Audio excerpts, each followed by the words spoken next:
wabarakatuh. Waalaikumsalam warahmatullahi wabarakatuh. Selamat pagi semuanya. Pagi. Bagaimana kabar kalian hari ini? Alhamdulillah. Alhamdulillah sehat semuanya.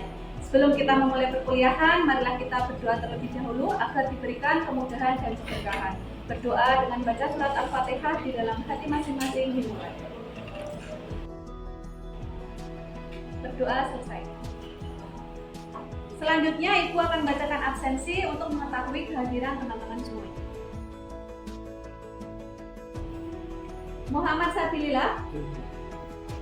Sebelum kita memasuki materi manajemen humas, Ibu mau bertanya, apa materi yang kita pelajari minggu lalu?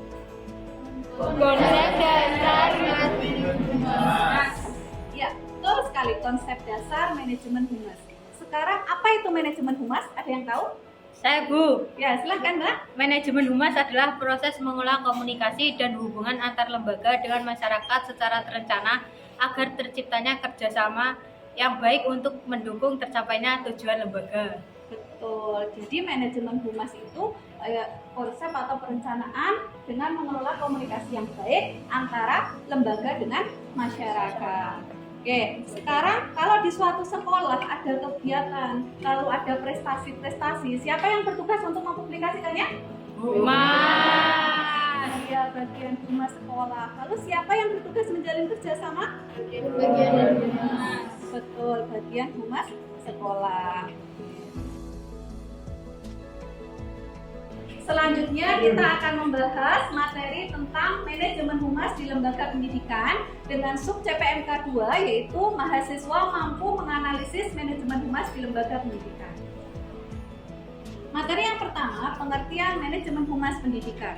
Menurut James E. Graham and Todd Hahn bahwa humas atau public relation itu adalah pengelolaan komunikasi antara organisasi dengan masyarakat. Jadi definisi di atas tersebut tidak hanya tentang proses penyampaian informasi, tetapi bagaimana merencanakan komunikasi yang efektif antara lembaga dengan masyarakat.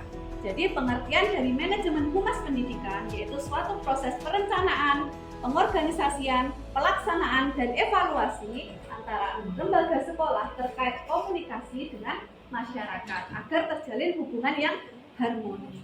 Selanjutnya, tujuan manajemen humas pendidikan yaitu mengenalkan pentingnya sekolah, mengenalkan kegiatan-kegiatan sekolah, program-program apa saja yang ada di sekolah kepada masyarakat.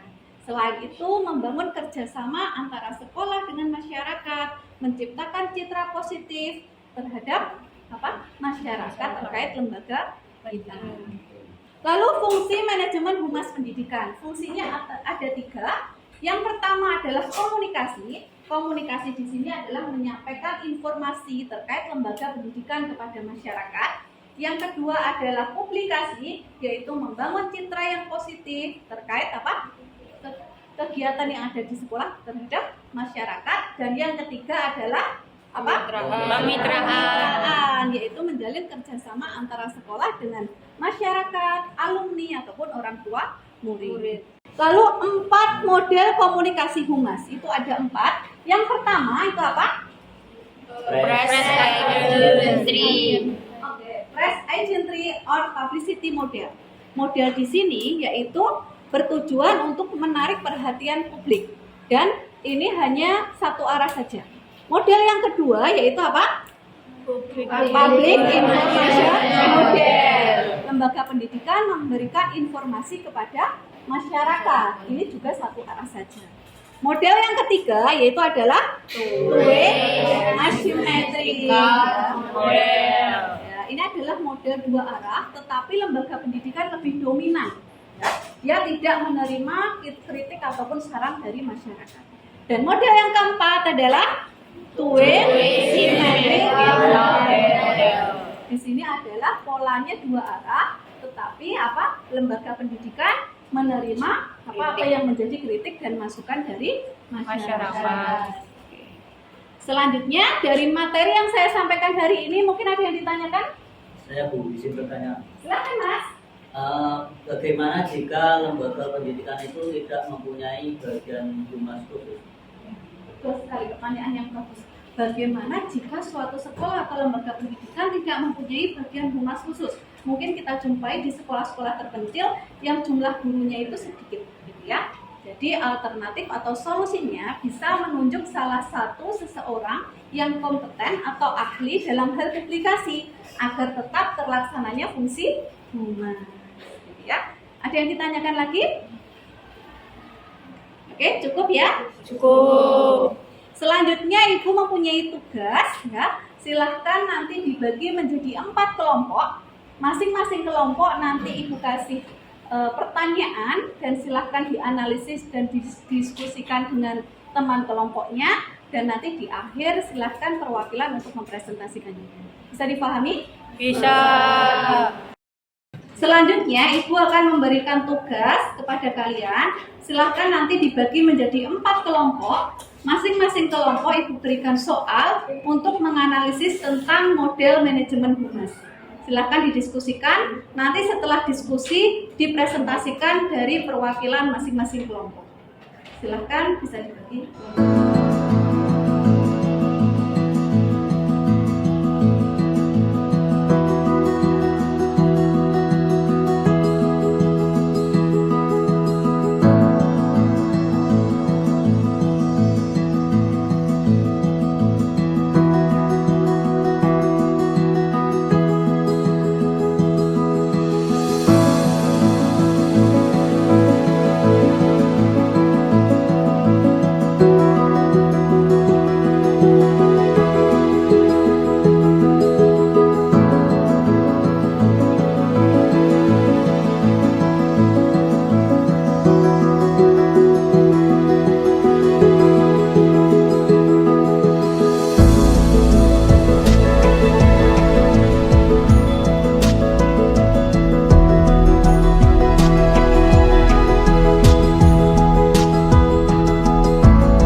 masing-masing perwakilan dari kelompok untuk mempresentasikan hasil diskusinya.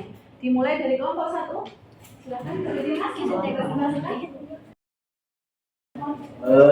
Jawabannya analisis pola komunikasi pada kasus tersebut adalah komunikasi satu arah, karena sekolah hanya menyampaikan informasi aturan baru melalui surat edaran dan website tanpa melibatkan tanggapan atau masukan dari wali murid. Untuk model yang sesuai itu harusnya dari sekolah menggunakan model public information model. Selanjutnya perwakilan dari kelompok 2 untuk membacakan hasil diskusinya. Silakan Mas, berdiri. Izin menyampaikan hasil diskusi ya Bu. Ini yang pertama tentang analisis pola komunikasi. Jadi pola komunikasi yang dilakukan sekolah itu cenderung bersifat satu arah. Jadi sekolah itu aktif menyampaikan informasi berupa prestasi siswa, kegiatan sekolah melalui media sosial, tetapi kurang memberikan ruang interaksi dengan masyarakat karena jarang menanggapi komentar yang berupa pertanyaan gitu. Adapun model humas yang sesuai yaitu public informasi model dari James E. Greening dan Todd Wen. Alasannya gini, karena model public information itu menekankan penyampaian informasi kepada masyarakat secara satu arah dengan tujuan memberikan publikasi dan membangun citra lembaga. Jadi dalam kasus ini sekolah aktif mempublikasikan berbagai kegiatan dan prestasi melalui media sosial untuk menarik minat masyarakat, tetapi belum melibatkan komunikasi dua arah karena kurang merespon audiens. Oleh karena itu aktivitas humas sekolah lebih dominan sebagai penyebar informasi daripada membangun hubungan interaktif dengan masyarakat. Gitu. Oke, terima kasih. Alhamdulillah, terima kasih atas presentasi dari perwakilan masing-masing kelompok. Kita beri tepuk tangan. Berdasarkan hasil diskusi sudah menunjukkan pemahaman materi dengan baik terkait model manajemen humas. Ya, bahwa model manajemen humas itu ada 4, apa saja? Apa saja? Yang pertama tadi apa? Public information model. Yang kedua ada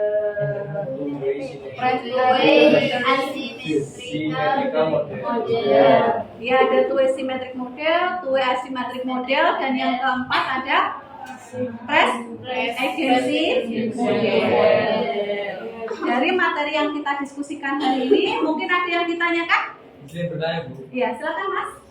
Dari keempat model tersebut, manakah yang sering digunakan di lembaga pendidikan?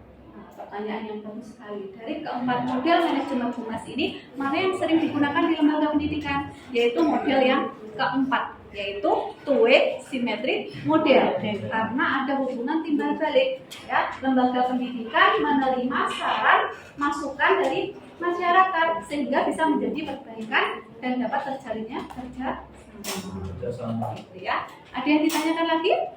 Cukup ya. Sekarang Ibu mau bertanya bagaimana refleksi dari kalian terkait materi yang disampaikan hari ini. Mungkin dari Mbaknya, gimana materinya hari ini?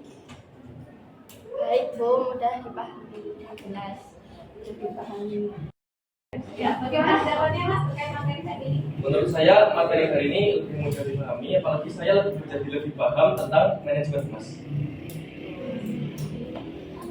Sebelum kita akhiri, Ibu ingatkan minggu depan dipersiapkan presentasi kelompok 1. Dipersiapkan makalahnya dengan baik. Ya, kelompok 1 mana? Baik. Kelompok 1 mana? Oh ya, silakan. Kita akhiri materi kita pada siang hari ini dengan baca hamdalah.